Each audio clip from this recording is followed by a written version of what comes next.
Music by Mantu Manish.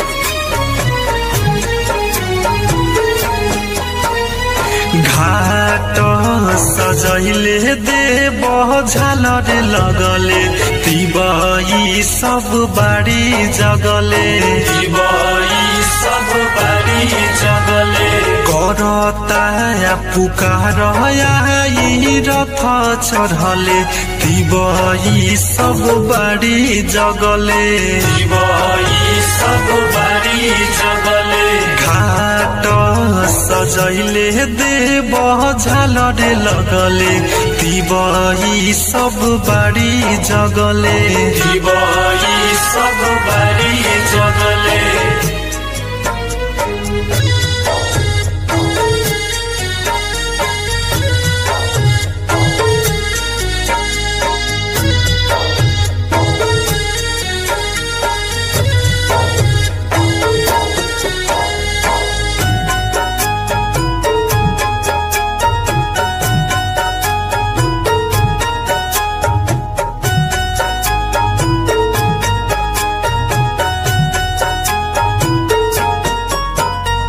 जगमग ज्योति जहरे घाट चारू रावा हाली से उगी देव होई गईल भोरावा।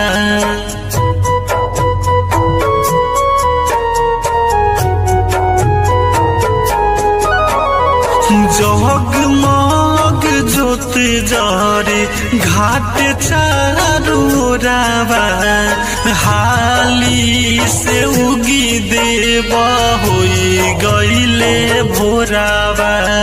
देदी दर्शन लागे ठंड मरले तिबई सब बाड़ी जगले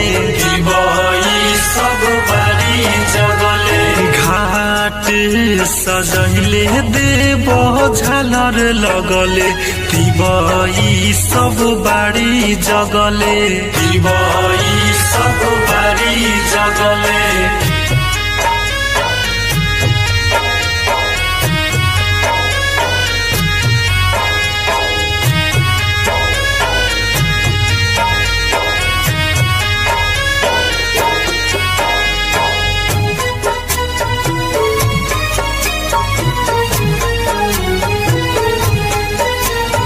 म्यूजिक बाय मंटू मनीष।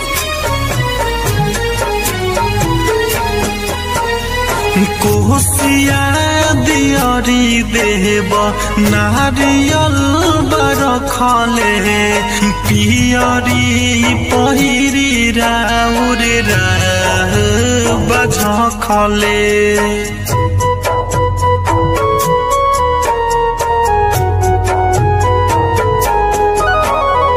कोसिया दियरी देव नारियल बरखले पियरी पहिरी राउर बझखले राइटर भरत पिंटू गीत गवले तिबई सब बाड़ी जगले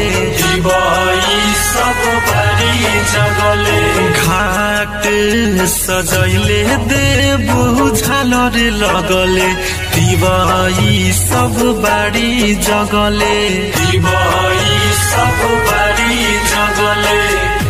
संग्राम रिकॉर्डिंग स्टूडियो रीगा सीतामढ़ी।